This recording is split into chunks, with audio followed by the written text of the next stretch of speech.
£100 million on Declan Rice, over £60 million on Kai Havertz, and probably more to follow. Arsenal are spending big this summer.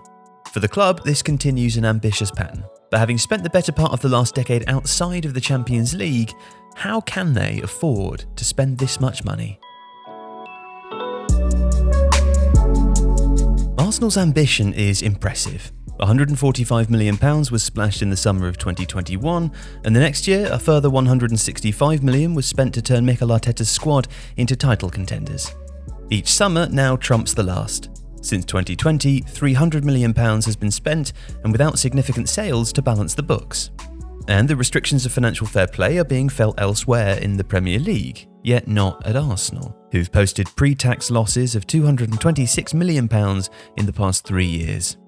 But Arsenal maintain a relaxed outlook. They'll play Champions League football next season for the first time since 2016-17, and almost inevitably, record-breaking revenues will follow. While the summer recruitment of 2021 and 2022 might have carried risk during seasons of reduced income streams, this time around it comes on a far stronger footing. I don't see too much reason why they should be worried about FFP, says Kieran Maguire, finance lecturer at Liverpool University and co-host of the Price's Football podcast. Maguire also points to the bonuses that will be achieved from front-of-shirt and stadium sponsor Emirates as a reward for qualifying for the Champions League, and to the £30 million they'll earn just for playing in the group stage. Arsenal ultimately have to comply with two sets of FFP rules, the Premier League's and those overseen by UEFA. Now, the domestic regulations permit clubs to lose as much as £105 million over a 3-year monitoring period, but within those assessments are a host of caveats. Losses attributed to the pandemic can be knocked off, as can other allowable deductions such as stadium developments, youth and community development, and women's football. The current assessment period also gives added leeway to the financial damage done by COVID-19 in 2019-20 and 2020-21, with those seasons bolted together and an average taken from the two. Now that leaves Arsenal effectively posting a pre-tax loss of £168 million for the period ending 21-22, but the deductions permissible are enough to satisfy the Premier League's number crunchers. It's estimated that the club could potentially write off as much as £162 million of that. Now, these figures do not include last season's hefty spend or obviously the outlay ahead of this one, but Arsenal's financial strength has also been transformed by events of the last 12 months. The resurgence last season is likely to have brought central distribution from the Premier League in the region of £180 million, owing to increased merit payments and additional income from overseas broadcast rights. The run to the Europa League last 16 is likely to have added as much as £30 million in prize money and matchday revenue. All that guarantees a market uplift in turnover, and next season an extended run back in Europe's elite competition would be worth more than £70 million in prize money. A club who are in danger of falling behind the rest of England's elite, with revenues £75 million less than neighbours Tottenham Hotspurs in 21-22 and £114 million less than fellow Londoners Chelsea, has come bounding back in the last 2 years. In fact, Arsenal are back at the levels of 2016-17, when annual revenues peaked at £419 million.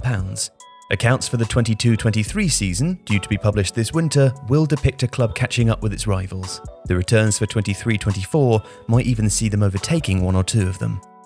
And sales would help too. Unlike the last 3 seasons, Arsenal could raise something in the region of £100 million via outgoing players. And another strength has been their cost control. The wages paid out in 21-22 accounted for just 58% of turnover, and only in 2020-21, the season played almost totally behind closed doors, has the ratio gone higher than 70%. The £212 million paid on wages in 21-22 was dwarfed by Manchester United's £384 million, Manchester City's £354 and Chelsea's £340. If we take a look at their wages, they were lower in 2022 than they were in 2018, adds Kieran Maguire. What we've seen over the course of the last 5 or 6 seasons is Arsenal getting their costs under pretty good control, even though they've not been a Champions League club. Again, that puts them in a strong position. Now, Arsenal's wage structure has since been expanded with the arrivals of Zinchenko and Jesus last summer, as well as improved contracts for Bukayo Saka and Ramsdale, plus the signings of Rice and Havertz. These will matter more under UEFA's revised FFP rules, now known as Financial Sustainability Regulations, which came into force in June last year. Clubs will not be able to commit more than 90% of turnover on wages, transfers and agents' fees in 23-24, with that falling to 80% in 24-25 and ending at 70% in 25-26. The losses allowed over a 3-year period have also climbed from €30 million to €60 million, under UEFA's revised rules. So, unlike Chelsea, Leicester City, Manchester City and West Ham United, Arsenal were not one of the 19 clubs placed on UEFA's monitoring list last September, and the expectation is that they are not among those sailing close to the wind. And the outlook is good. Because of the TV revenues, the big English clubs are already well set to conform with UEFA's rules, says Dan Plumley, a sports finance expert and lecturer at Sheffield Hallam University. Arsenal have actually got more scope than most. They're back in the Champions League, crowds are back, and they're in a position where they're confident in their ability to invest. If you like this video, please consider subscribing to the channel. The Athletic is home to some of the world's best sports journalists, including journalists dedicated to each Premier League team, so every fan gets the coverage they deserve, not just the big clubs. And you can try it for free now for 30 days. See the link in the description.